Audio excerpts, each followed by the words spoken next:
Hello and welcome back. हम आचार्य रामचंद्र शुक्ल जी का निबंध भय पर विचार विमर्श कर रहे थे।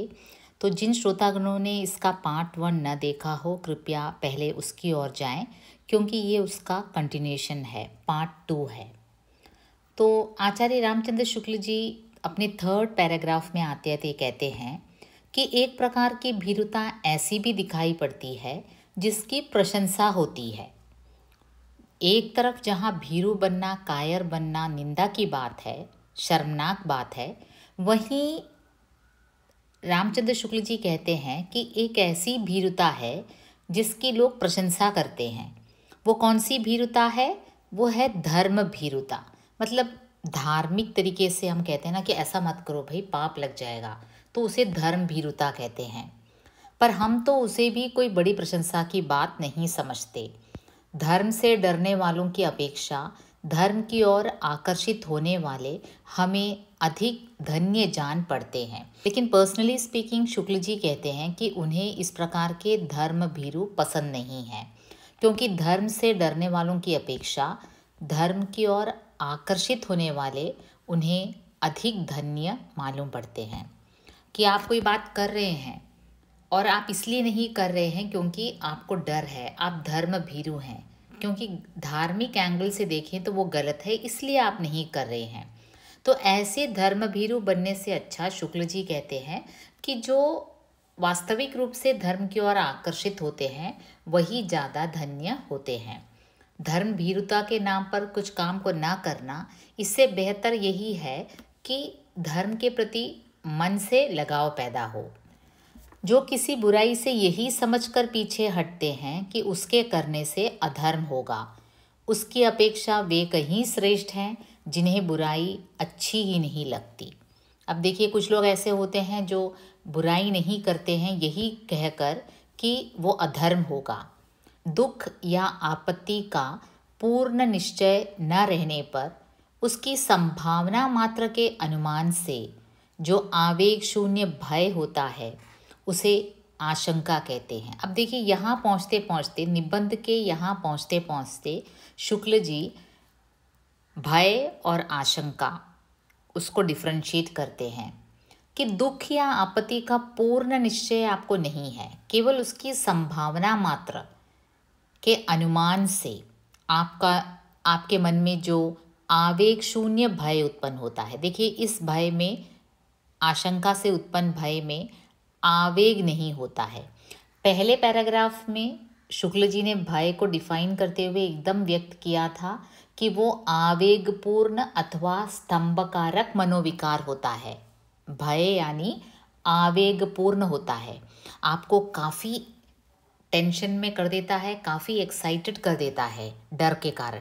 लेकिन यहाँ क्या है, जब आशंका मात्र होती है, डाउटफुल होते हैं आप, तो वहाँ आवेग शून्य भय होता है। उसमें वैसी आकुलता नहीं होती, उतना टेंशन नहीं होता, उसका संचार कुछ धीमा पर अधिक काल तक रहता है। वो थोड़ा स्लो मूविंग होता है। जो आशंका होती है आपके मन में, आशंका जब होती है, जब डाउट होता है, वो भय का पूर्ण रूप जब नहीं लेता है तब वो धीरे धीरे आपके मन में पैदा होता है। आशंका जो है धीमी चाल चलती है। घने जंगल से अब देखिए, फिर वो एक एग्जाम्पल देते हैं। घने जंगल से होकर जाता हुआ यात्री चाहे रास्ते भर इस आशंका में रहे कि कहीं चीता ना मिल जाए, पर वह बराबर चल सकता है।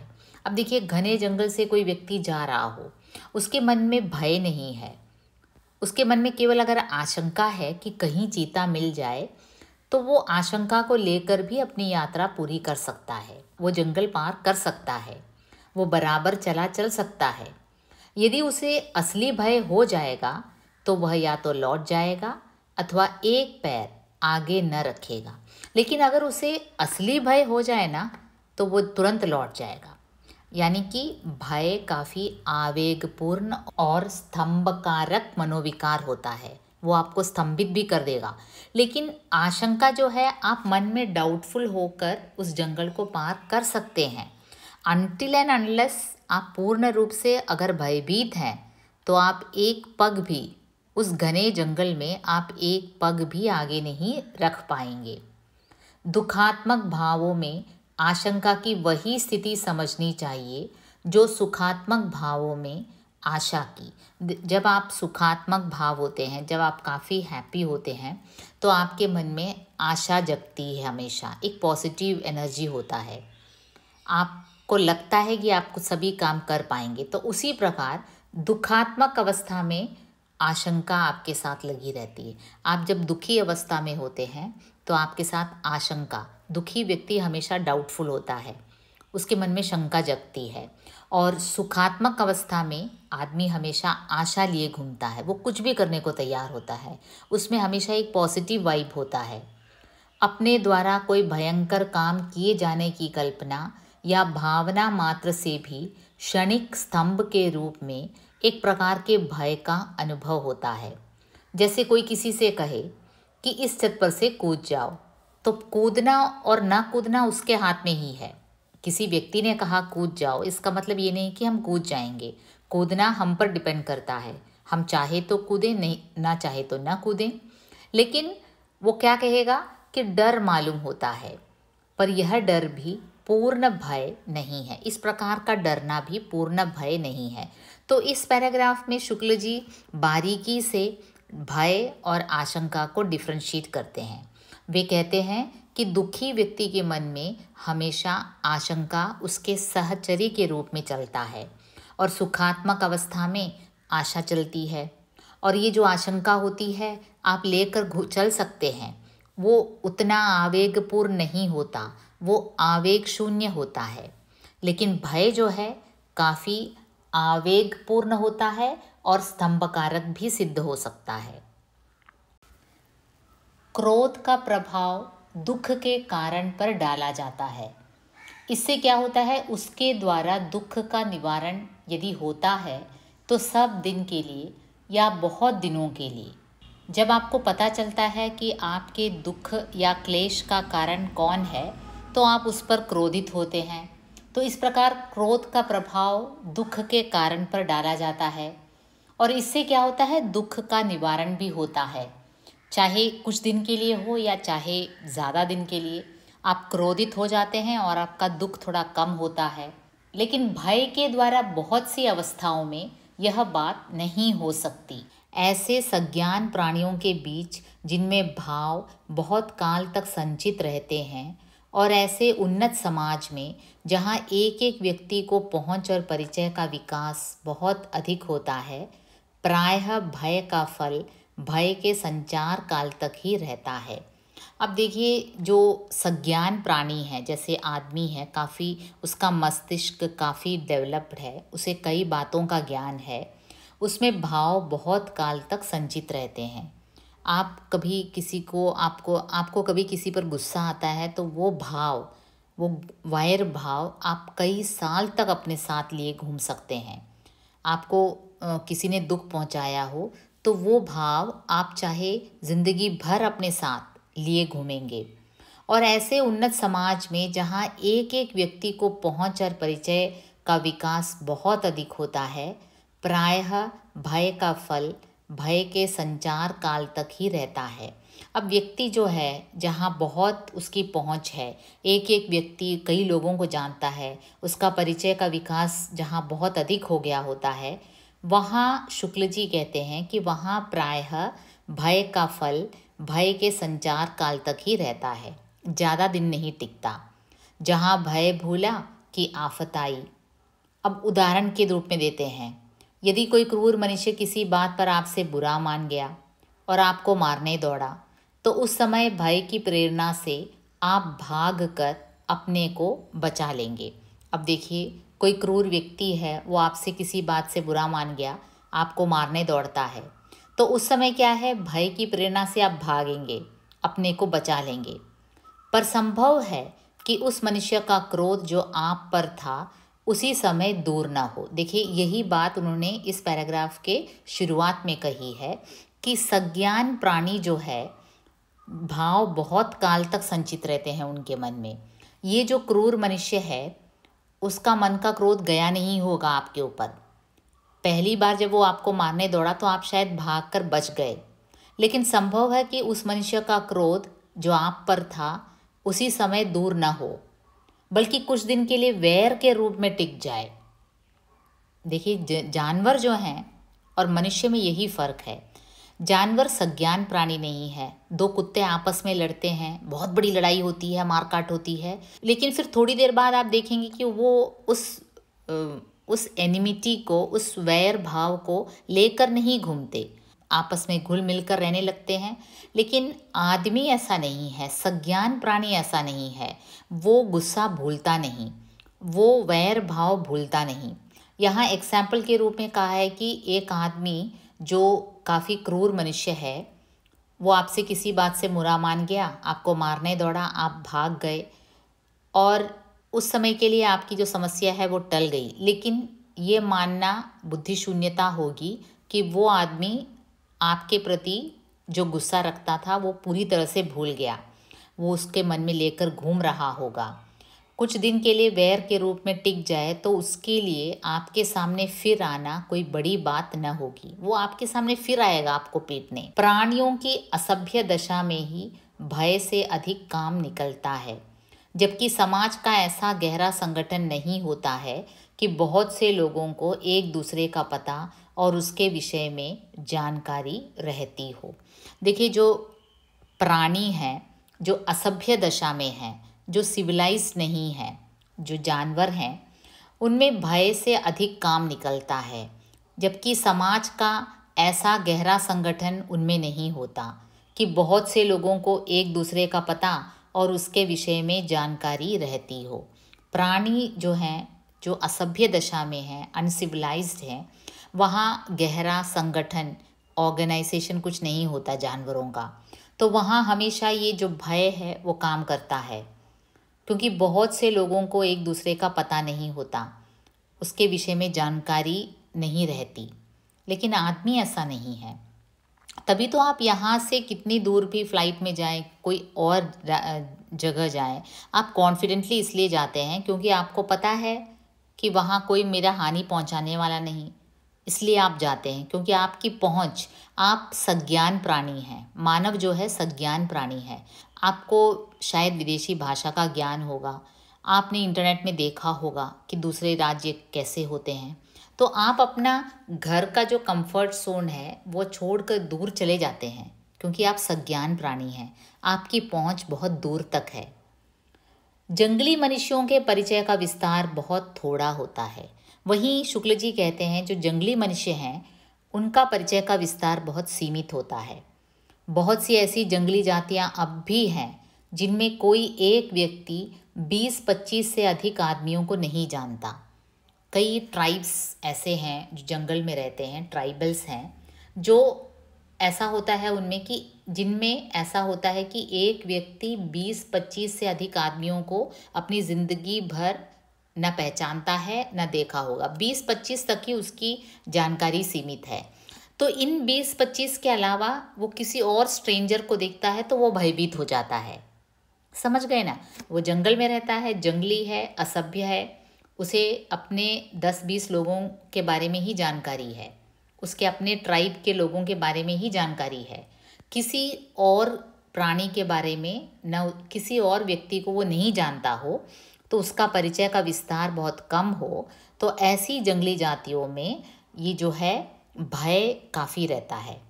अतः उसे 10-12 कोस पर ही रहने वाला यदि कोई दूसरा जंगली मिले और मारने दौड़े तो वह भाग कर अपनी रक्षा उसी समय के लिए नहीं बल्कि सब दिनों के लिए कर सकता है। अब देखिए, कोई और जंगली आदमी मिल गया तो ये भागेगा क्योंकि इसे परिचय ही नहीं है, इसकी परिचय की सीमा है, केवल 10-20 लोगों को ये जानता है। पर सभ्य, उन्नत और विस्तृत समाज में भय के द्वारा स्थायी रक्षा की उतनी संभावना नहीं होती। इसी से जंगली और असभ्य जातियों में भय अधिक होता है। देखिए, जंगली लोगों की लिमिटेशंस हैं, वो ज़्यादा लोगों को जानते नहीं हैं, तो इसीलिए वो असभ्य जाति जो है अधिक भयभीत होते हैं। जिससे वे भयभीत हो सकते हैं उसी को वे श्रेष्ठ मानते हैं और उसी की स्तुति करते हैं। अब भय के कारण वे दूसरों को श्रेष्ठ मानते हैं और उसकी स्तुति करते हैं, उसकी वंदना करते हैं। उनकी देवी देवता भय के प्रभाव से ही कल्पित होते हैं। किसी आपत्ति या दुख से बचे रहने के लिए ही अधिकतर वे उनकी पूजा करते हैं। अब देखिए, किसी आपत्ति या फिर किसी भय के कारण वे देवी देवता की पूजा करते हैं। अति भय और भय कारक का सम्मान असभ्यता के लक्षण है। अति भय होना, हमेशा डरते रहना, और भय कारक का सम्मान, अब भय पैदा करने वाले का रेस्पेक्ट करना वास्तव में असभ्यता के लक्षण है। मतलब कि आप सिविलाइज नहीं हैं, तो इसीलिए आपके अंदर ज़्यादा भय रहता है, और भय आपको देने वाले के प्रति आपके मन में सम्मान की भावना इसलिए जगती है क्योंकि शुक्ल जी कहते हैं कि आप असभ्य हैं। अशिक्षित होने के कारण अधिकांश भारतवासी भी भय के उपासक हो गए हैं। अब देखिए, शुक्ल जी का जन्म और मरण प्री इंडिपेंडेंस युग में हुआ था, और उस समय उन्होंने ये देखा कि भारतवासी भी भय के उपासक से हो गए हैं, क्योंकि अधिकांश भारतवासी अशिक्षित हैं, इलिटरेट हैं। आपने देखा होगा, जो इलिटरेट है वो जो सूट वूट पहन कर आता है उनको बड़े सम्मान की दृष्टि से देखता है, just because he is illiterate. उसमें भय है, वो कुछ जानता नहीं है, अज्ञानतावश उसमें भय है। तो भारतवासी के मन में भी ये भय है, और शुक्ल जी ने ये कहा कि भारतवासी जितना सम्मान एक थानेदार का करते हैं उतना किसी विद्वान का नहीं। यही भय तो है जिसके कारण भारतवासी एक पुलिस वाले का आदर करता है लेकिन एक विद्वान का नहीं। अब ये थानेदार जो है पावरफुल है, इसलिए उस भय है लोगों में, और भारतवासी थानेदार की पूजा करते हैं, थानेदार का सम्मान करते हैं, विद्वानों का सम्मान नहीं करते। चलने फिरने वाले बच्चों में जिनमें भाव देर तक नहीं टिकते और दुख परिहार का ज्ञान या बल नहीं होता, भय अधिक होता है। अब देखिए, पिछले पैराग्राफ में उन्होंने ये कहा कि जंगली असभ्य लोगों में भय अधिक होता है, अज्ञानतावश। और अब वो कहते हैं कि जो बच्चे हैं, चलते फिरते बच्चे, छोटे छोटे बच्चे जिनमें भाव देर तक नहीं टिकते, वो क्या है, उनमें भी भय अधिक है। बहुत से बच्चे तो किसी अपरिचित आदमी को देखते ही घर के भीतर भागते हैं। किसी स्ट्रेंजर को देखते ही छोटे छोटे बच्चे घर के अंदर भागते हैं। पशुओं में भी भय अधिक पाया जाता है, जानवरों में भी। अपरिचित के भय में जीवन का कोई गूढ़ रहस्य छिपा जान पड़ता है।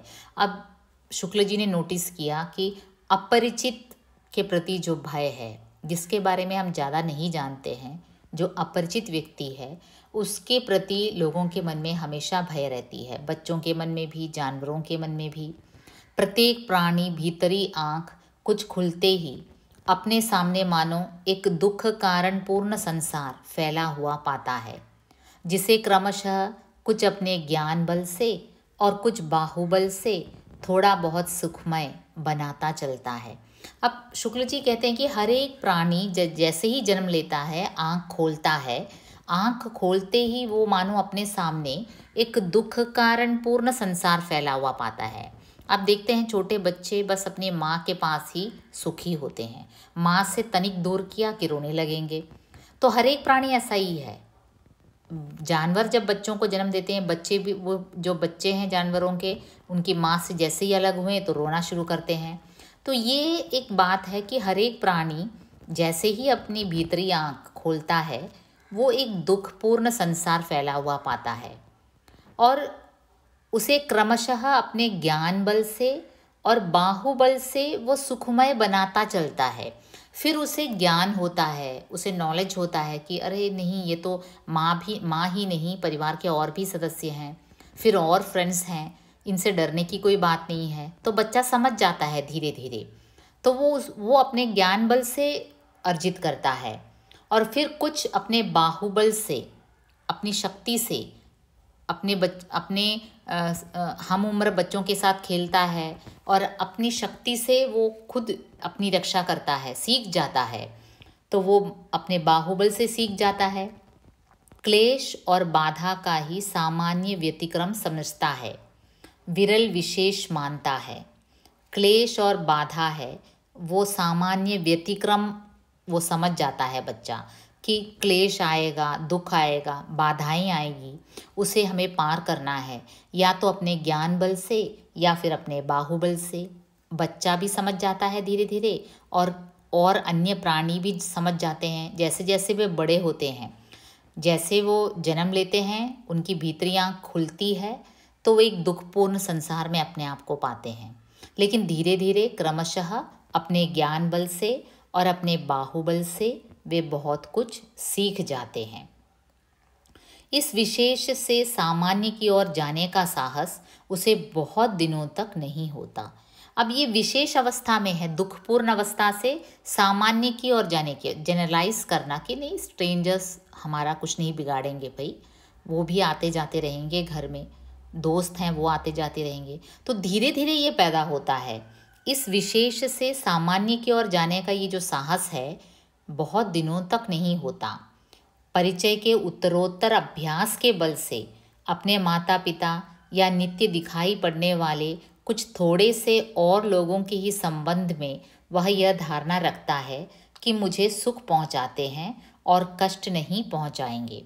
अब देखिए, माता पिता को ही देखता रहेगा तो वो कैसे आगे बढ़ेगा। घर में और भी लोग आएंगे, तो धीरे धीरे ये बच्चा समझ जाता है कि हाँ, दुनिया बहुत बड़ी है, और भी लोग हैं, ये सब मुझे दुख पहुंचाने वाले नहीं हैं।